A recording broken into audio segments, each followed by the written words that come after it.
Hi, everybody. Lovely to see you all and welcome from all over the world.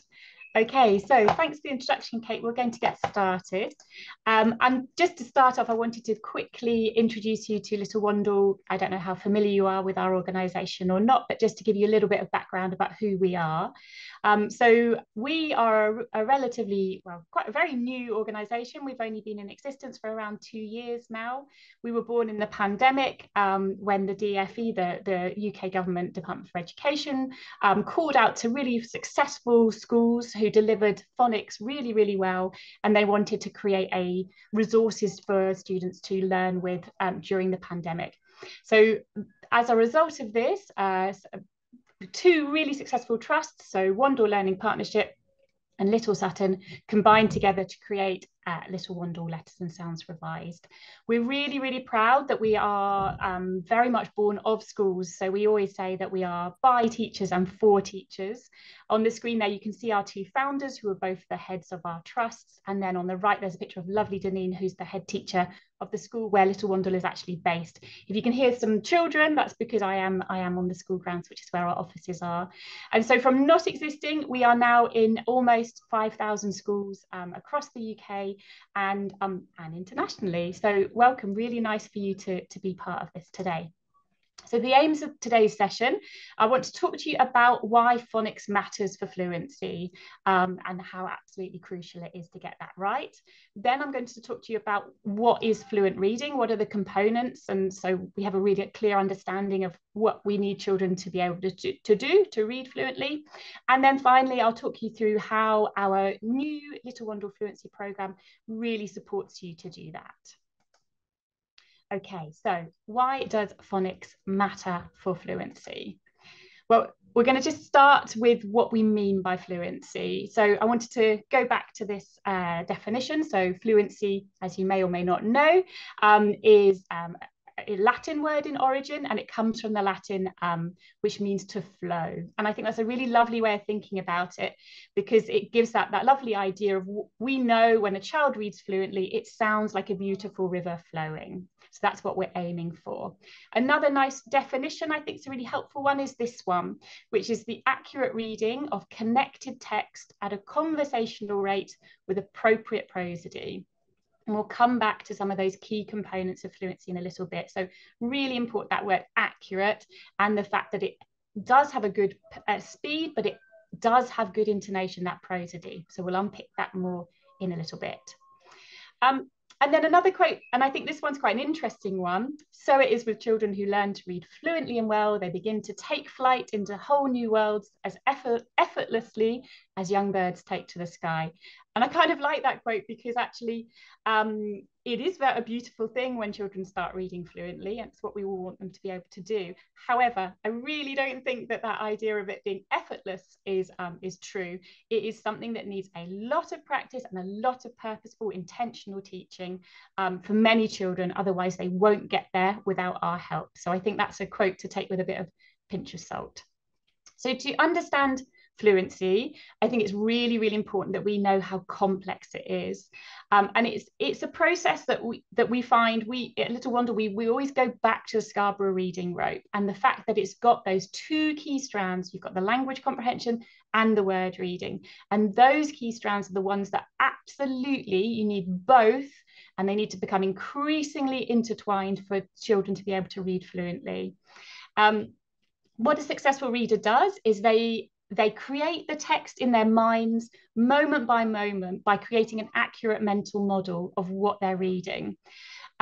But it's our job actually to attend to all of those different strands and to practice them and support students until they are able to do those things automatically. So always have that at the back of your mind. And we're going to look now, obviously the phonics part is all around the word reading part of that Scarborough reading rope. Now, phonics in some languages is quite straightforward. So if you are a Spanish speaker or a Finnish speaker, then you have quite a transparent orthography. However, English speakers have a very complex alphabetic code.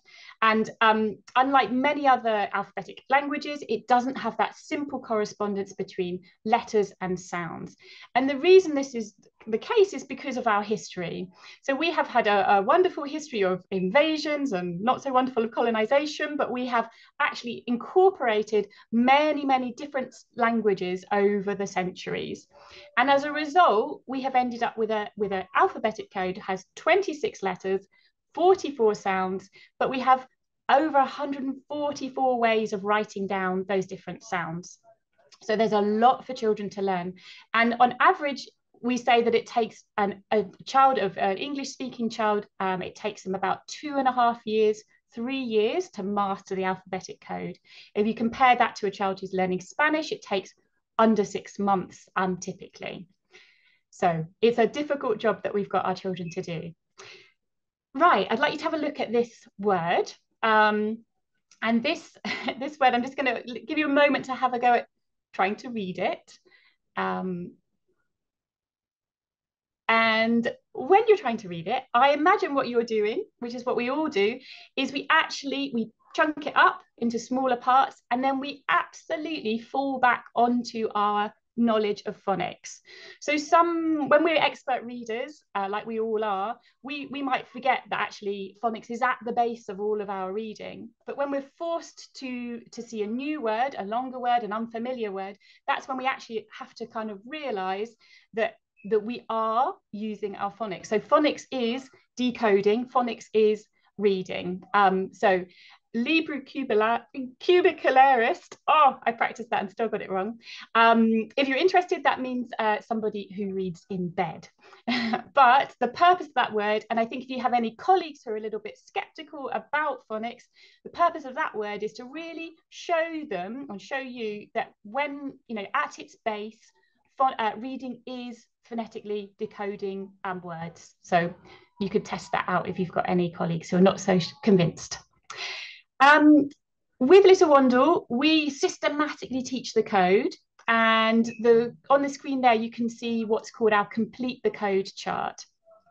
Fluent reading relies on the reader having a really strong phonic knowledge so that they can read any word like the word that we've just read.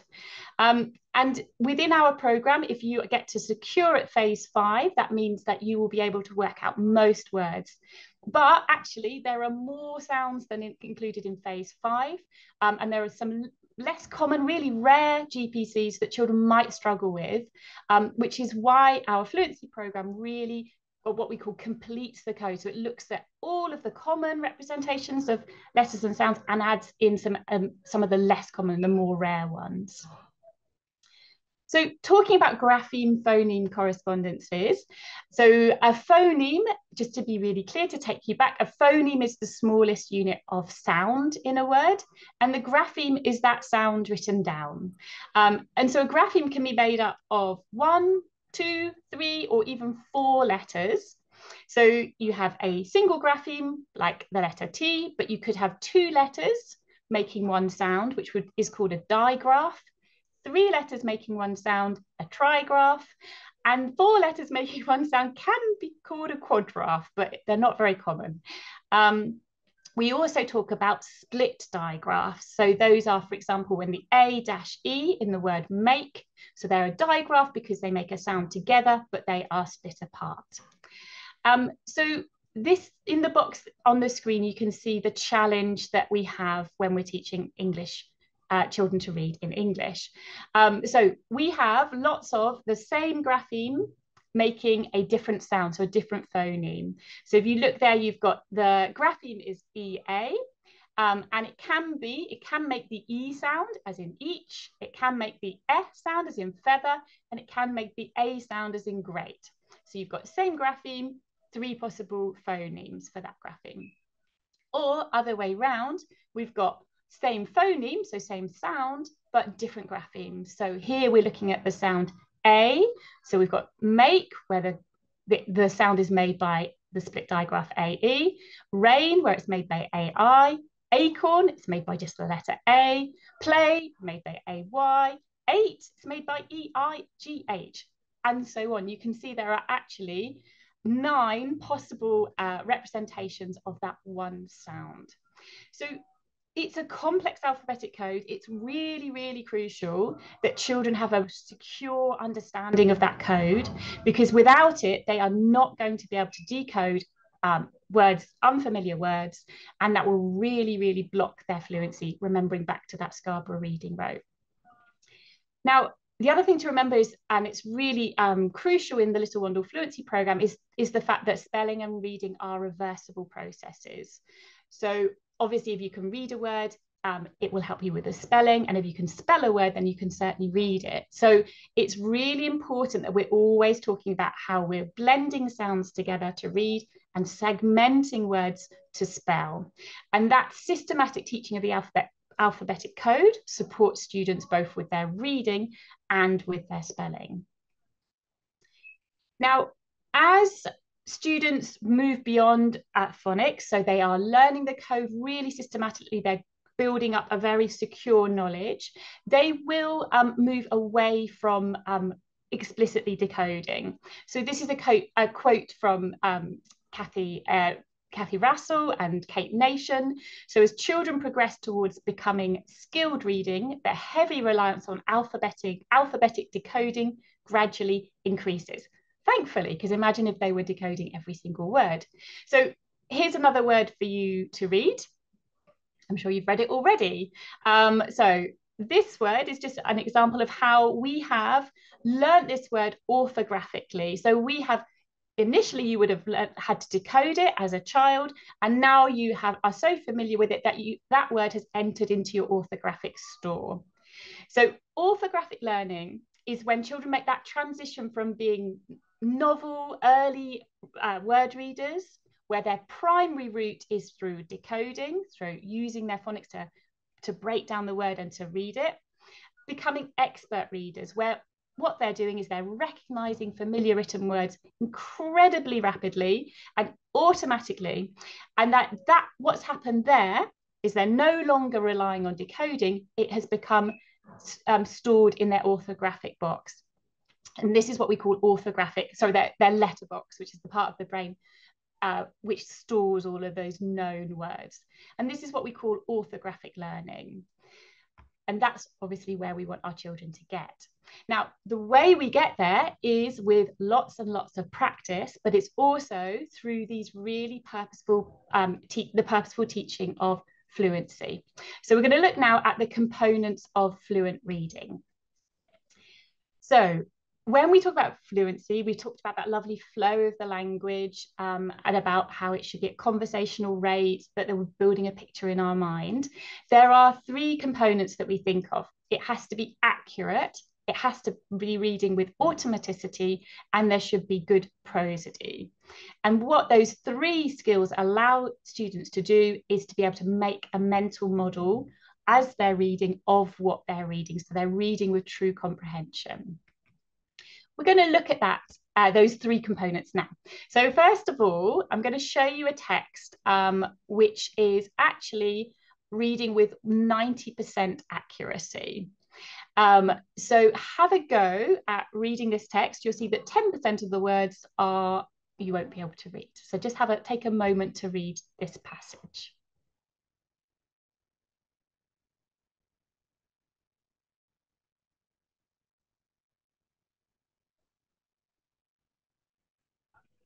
Okay, it's quite a frustrating experience, isn't it? That is not a pleasant read.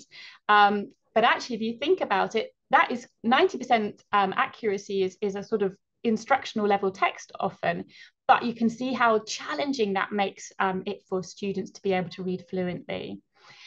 So if children are reading quickly but inaccurately, they're not becoming better readers, and they're really, really unlikely to be reading with comprehension. So I'm sure you couldn't create a really strong mental model of what you've just read compared with this text. So the same text, I'll give you a moment just to compare.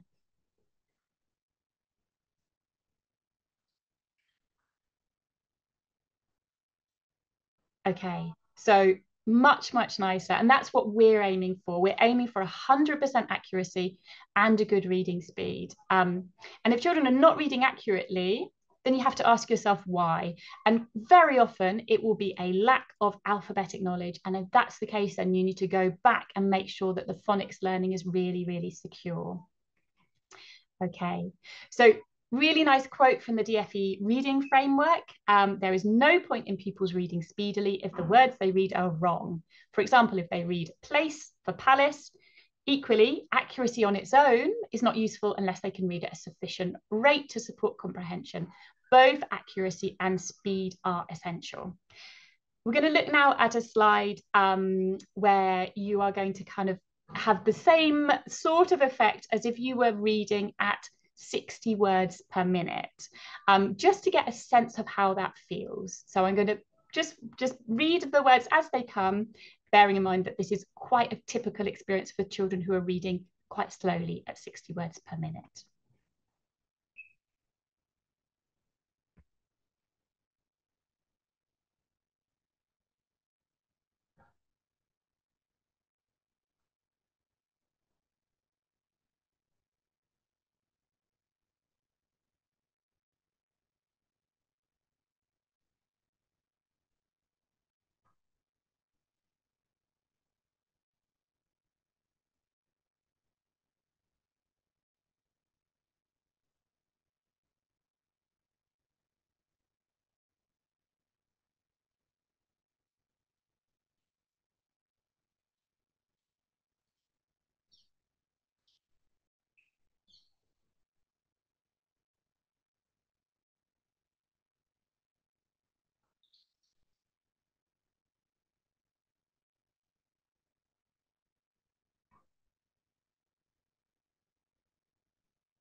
Okay, so just let's have a think about that experience. So you've just imagined that's what for a lot of our students that's what slow reading feels like.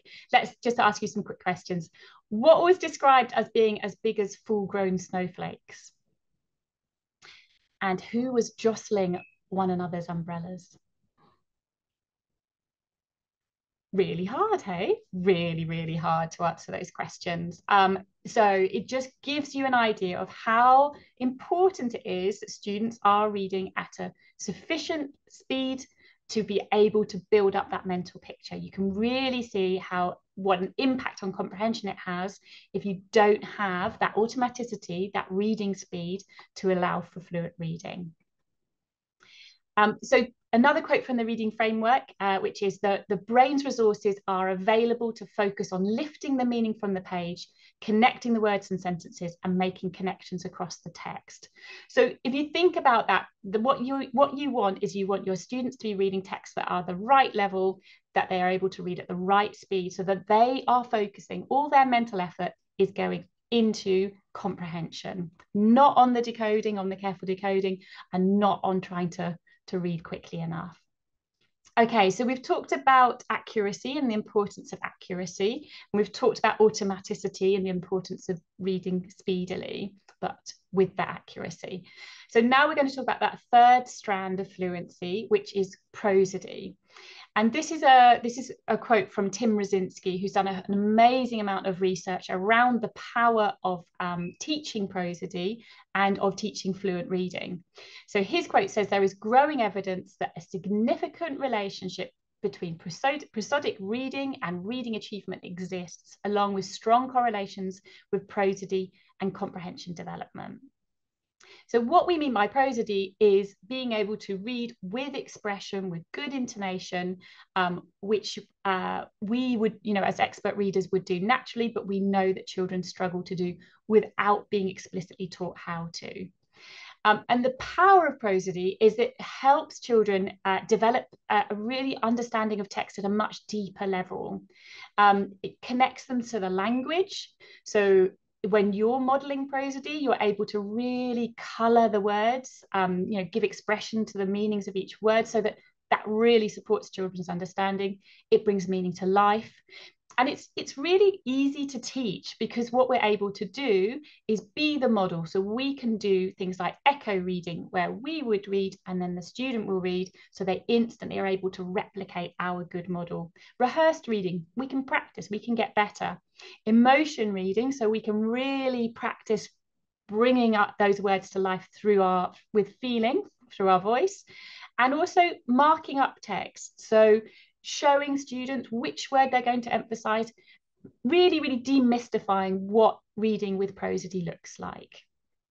Okay, so when we're thinking about fluency, we're thinking about that, taking back to the Scarborough's reading rope, really making sure we've got that secure base with our secure phonic knowledge as our lower strand. And then we're thinking about how we can teach fluency by building up accuracy, automaticity, and prosody. All right, so I'm going to talk to you now about how our program supports students to do those things. And I think we see it really as essentially this is our program where we are seeing it from phonics to fluency. So you've got that lovely image of again, going back to that quote at the beginning of the effortless birds taking flight. We're not saying it's effortless, but we really do want our students to become confident, independent readers. And it is a program it's for students to transition them from effective decoders to fluent readers. So it's for children who have completed the Little Wandle Fluency program, completed the Little Wandle Phonics program, the core program, or another SSP. So if you've got students who've been learning phonics but have come off that program, then this is for them. So it's for children, generally in the UK system, it's for year 2, so phase 2 students. It's not for students who still need phonic instruction.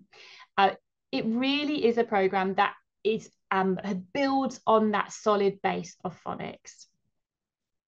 It can be for older children, and we're seeing it used really, really successfully in year 3 or above, or phase 3 or above. But again, it's really, really important that these are not students who still need to read phonetically controlled texts. Without that strong base, these books are going to be too hard, and they're going to be reading at that 90% or less accuracy, which we know is not going to be successful. So with the program, it consists of the biggest part of this is these wonderful fluency books. And we have 40 titles, a whole mix of genres. So we've got lots of non-fiction, lots of fiction, and lots of poetry as well. And lots of mixed genre books as well, which is great. And they range from fluency 1 to fluency 10. So we've got 4 of each level, an amazing range of authors. And each book has 6 chapters. And the way that we've organized the fluency program is that they are increased in length, designed to meet the increasing ability of your students to read more quickly with more automaticity. I just want to show you one book before we look at the resources that go around each of the texts. So this is just one of them. This is a Fluency 9 book, so it's quite obviously near the end of the program. So what you'll see there, beautifully illustrated. They are a really, really nice size. They feel like, you know, proper kind of chapter books. And you'll see that you've got those 6 chapters. And that's important because how we structure the teaching. Here's just an example of the inside spread. So again, a really nice balance, we think, of image and text. They're not, you know, they're really age appropriate, but they're also really engaging, and there's not too much text on each page. Feature that's really nice about all of the books is they include bonus material. So there'll be 3 or 4 spreads within each book, which will give you a bit more, you know, something a bit different, but connected to the text. So for example, with this book, you've got a suggested wedding feast menu. So a different genre that we sort of snuck in there for some additional reading practice. But it could be that you've got a link to a non-fiction text. It could be that you've got a poem. So it could be an illustration, a diagram with labels. So really sort of thoughtful additions to the text to promote conversation around the book. at the back of each book, there is also a section, an interview about the author and an interview about the illustrator. These are fantastic, and the children are really, really enjoying finding out a bit more about the person who's made the book. We really want to inspire some future writers and illustrators. We also have at the back of the book a dialogic book chat section, and this is where this is how you really deliver your comprehension teaching. We're moving away from that awful sort of question answer, write down your answer. And actually what we want lots of lovely chat back and forth about the book. And actually it's in those rich conversations that you have about the book, about the themes, about the characters, that you will really understand whether or not children are reading with understanding or not. So we've given you some prompts for how to initiate those conversations. So that's just a look at one of those books. And for each of the 40 titles, we have provided comprehensive teaching notes. So you'll see that you've got everything you need to teach lessons based around each text. So I've said that there are 6 chapters, and so ideally we ask you to teach 3 lessons a week. And then obviously you will be working your way through a chapter during each lesson. So you will finish that book in 2 weeks. Some schools are doing it the other way, so they're doing 2 lessons a week and stretching the book over 3 weeks. Essentially, think about that number 6 and how you can divide it. Less than twice a week, we would say really doesn't have the right impact. So that would be the minimum. As you can see on the teaching notes, you've got a little bit of information about the book. You've got some linked texts, which is really great. So by the same author, but also about the same subject matter, so children can read more widely around it. And then you'll see you've got your sections for each of your planning. So each day's planning is broken down into 3 sections. So you've got your pre-read, your reading of the book, and then your after reading. So what you will see with your pre-reading, that there's always a focus on word reading, on accurate decoding, on the accuracy. So in the earlier titles, there's still that focus on completing the code, on phonics, on reinforcing it, because we know how complex the code is. There's also some support with vocabulary. We know that these are challenging texts, they're really rich texts, so we pre-teach some of the key words. And then we give you a quick summary or quick hook to get children back into the text after the last session. So that's how every lesson will start. And then we have a section in the middle, the longest part of the lesson is for reading the book. And this is where you will read aloud, and then the children will read independently. And as a teacher, you will circulate to tap in and listen to all the children reading. So you are constantly listening and assessing their fluency. And then finally, you've got that really important after reading activity. So this is where we focus in on prosody, and we give you some really clear parts in each chapter to focus in on, to practice the skills of prosody. So it will give you, for example, you might be reading a particular paragraph in a serious voice, or you might be reading a particular dialogue and putting on different voices for the characters. Different strategies, different techniques, but all with the same aim to support children to read with a really lovely level of prosody. As well as the teacher's notes, you have classroom resources. So you have word cards, which you can print out, which will be for the pre-reading. So you can do your pre-teaching of the vocabulary there, and they're really good for revisiting any keywords as well. And I've showed you before that complete the code chart. That's really crucial for children to constantly sort of refer back to, so they can see where in this complex code this grapheme or this phoneme sits. And then we give you lots of support as teachers. So you have, there are suggestions for timetabling. There is a fluency record sheet, so you can record notes for every session that you run. Really, really important for your assessment for learning, and to make sure that you're always noting down how students are doing, if you need to revisit any vocabulary or any phonics, for example. All of this information is in a really comprehensive guidance document, and we also provide you with all of the assessments that you need. So talking about the assessments. To start Little Wandle Fluency, you need to do an initial assessment. And remember that this is for students who have finished phonics, so not before they've finished phonics. There are different assessments depending on whether you have been with us, Little Wandle, or whether you are coming from a different phonics program. And there are also different assessments from whether you're in Year 2, Phase 2, or Year 3 and Phase 3 and above. Essentially, they are a minute-long fluency assessments. If you've ever done one before, they're an amazing way of learning a huge amount about how children read within just the space of one moment. With the outcomes, the initial assessment will give you that idea of where to start your teaching.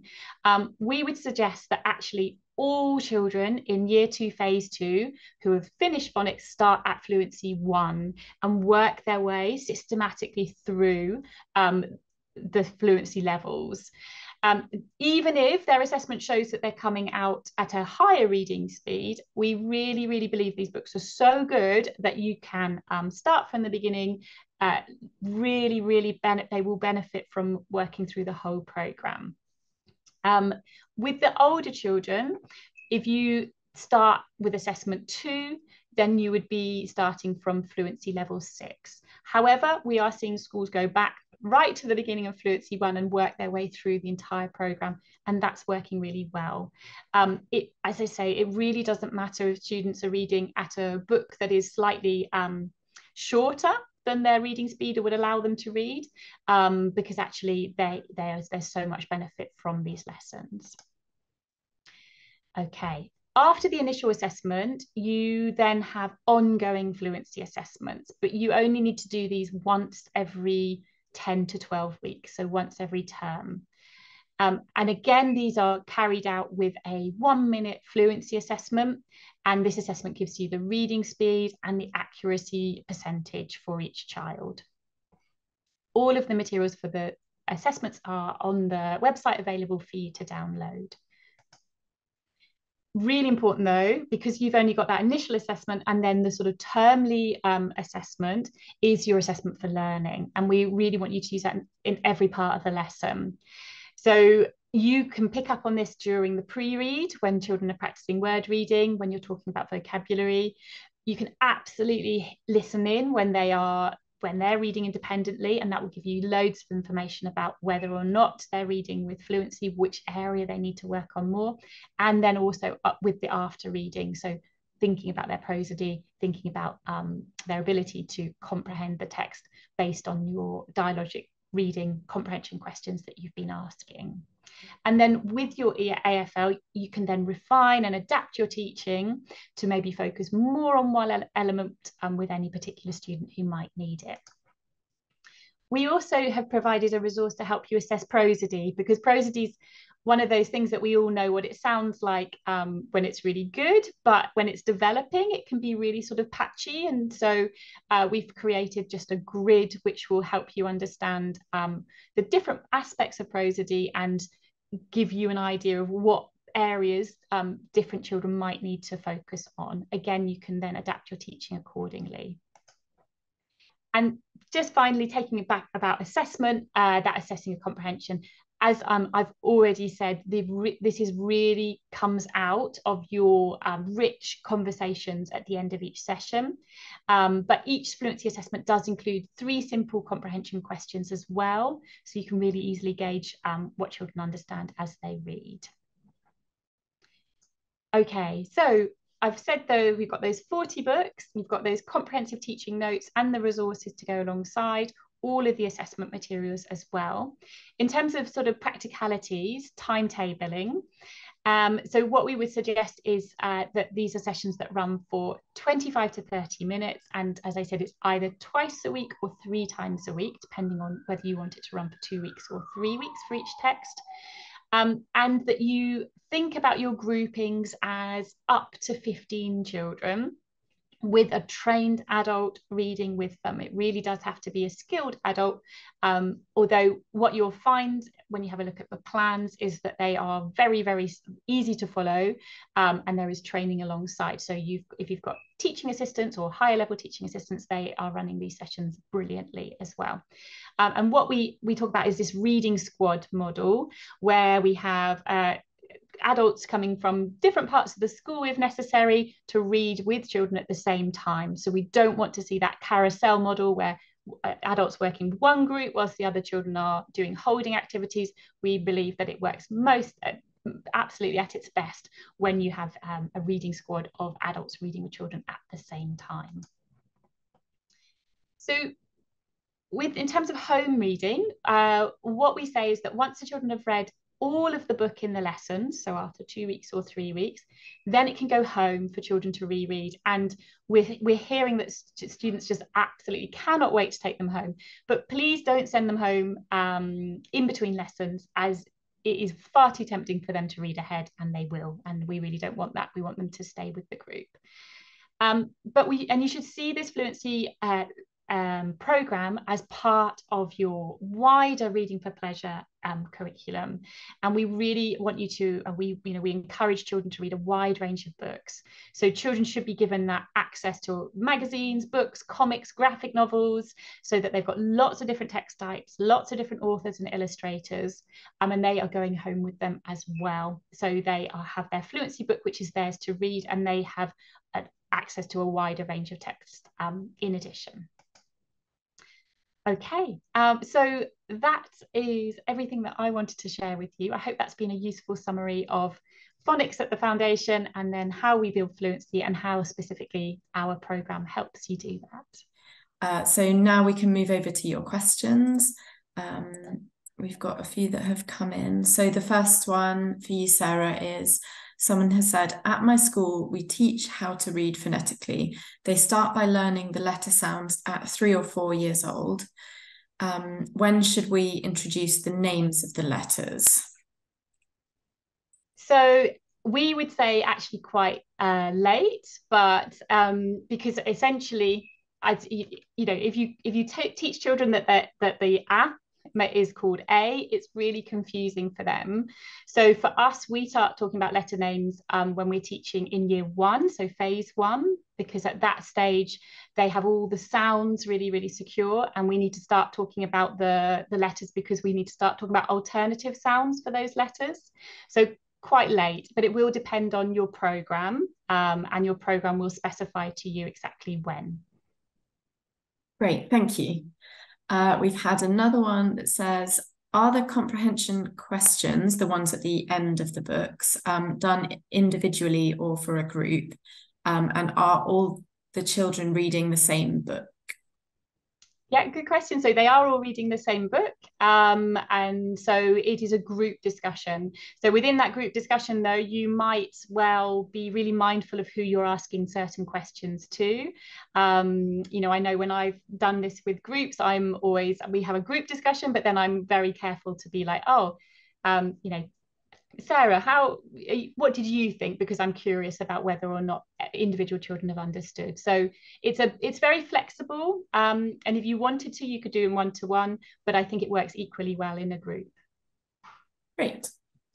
Someone else has asked, what reading speed is needed to finish Little Wandle? So any advice that you have on sort of optimal reading speeds?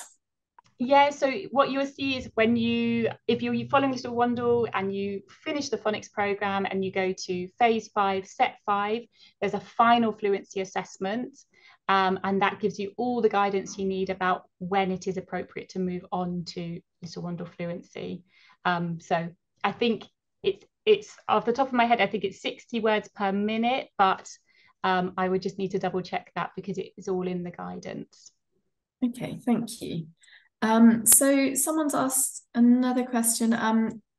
Any advice that you could give on accent and stress on syllables and how they can affect a child's reading?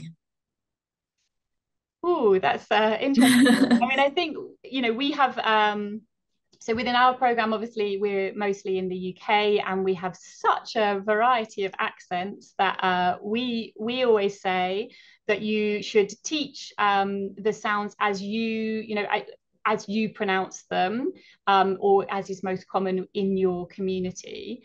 So I think if you're looking, as you should have that model.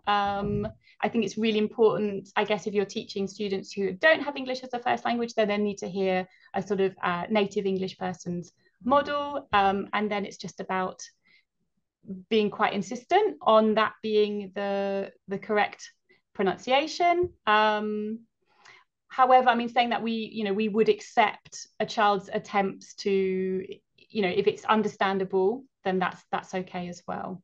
I don't think I answered that very well. It's not something I've got too much. That's fantastic. Thank you. I'm just looking through the questions at the moment. So someone has asked, how many phonics sounds should be taught per week for 3 to 4 year olds? Well, it depends on. So in Little Wandle, we don't teach any GPCs in nursery. So we're really clear that phonics teaching should start in reception. So when children are 4 and 5. So it will really depend on your program. So when they start phonics teaching with the Little Wandle program, then they're learning a new sound every day. So they build up their knowledge really quickly. But before then, we're not teaching any GPCs. Again, it really depends. It differs from program to program. Another question. Someone said, we have at our school, they've said, I have no teaching assistant and I have 18 children. Could I use this scheme on my own? In theory, if your children are reading at the same, if they've all graduated from the phonics program and none of them need phonics, then yes, you could. However, if there are any who are not yet ready to access it, then you would need to sort of try and find someone. And we do hear this time and again, that staffing is a really big issue. But I think what we're hearing as well is when people push back to their senior leaders and say reading is the biggest priority, this is absolutely crucial, then mysteriously staff can appear from different parts of the school. So again, start with your assessment, decide if if they're at the same level, yes. If not, no. So someone else has asked, how many times should guided reading in a group happen per week in the classroom? With the fluency program, we suggest either twice a week or 3 times a week. Fantastic. There's been a couple of questions that have asked about is learning phonics good for adults as well? Do you have any advice around that area that you could provide? So in terms of English, sort of students who are learning English? Yes, yeah. I don't think I have the expertise to say certainly we are developing a secondary program. So we know that for native speakers of English, phonics is absolutely crucial to learning to read well, but I wouldn't want to comment on sort of expert readers of another, like adult readers. Sorry. No, that's okay. Don't want to say something that's wrong. Absolutely. So we've just got time for a couple more questions, if that's all right, Sarah. Yeah. So how often should you be testing fluency in reading? Well, we would say with the program that it's actually, you're kind of doing it through AFL all the time. So you're like through the lessons, you're using your assessment for learning to really, really just listen in, and you can hear that prosody, when a child's reading with understanding and with accuracy. So it's constant on an informal way, because actually you need to be adapting your teaching really regularly to make sure that their children are getting what they need. On a sort of more formal assessment way, we would actually not do it that regularly. We'd have that initial assessment, and then after 12 weeks, 10 weeks, we would do another assessment. If you're not getting enough information from listening to them read, you could do it more regularly, because those 1 minute fluency assessments are really, really great. They'll give you that reading rate, they'll give you the accuracy rate. So, you know, you are welcome to use them more regularly, but actually I would say use your AFL, use your assessment for learning. Right, thank you. And should the students be taking the books home? Yes, definitely, but only once they've read them all at school. Right. So do not let them have them in between the sessions. Wait till they finish them at school. And then the idea is they go home, having read them already, and read them like really confidently. So we talk about our going home reads as a sort of performance read or a show off read, because they can go home, they've already read it, and they'll be really, really confident. So they'll get that lovely experience of reading, hopefully at 100% accuracy with a good speeding rate. And it's a much more enjoyable experience to reread a book that you're really, really confident with than one that you're struggling with. Fantastic. Thank you so much, Sarah. Lastly, I was just going to ask if you have a favourite Little Wandle Fluency title or a favourite topic that you like to read about. Oh, I mean, honestly, the Little Wandle Fluency books are absolutely amazing. I think my favourite would have to be, and I can't remember the title because I'm always rubbish, but it's by an author called Johnny Walker, and it's about sea myths. So myths of the sea from across the world. And it's just a great combination of short stories about myths, but with some really interesting facts as well. Oh, lovely. That sounds magical. Thank you so much for your presentation today, Sarah, and thank you everyone for joining us.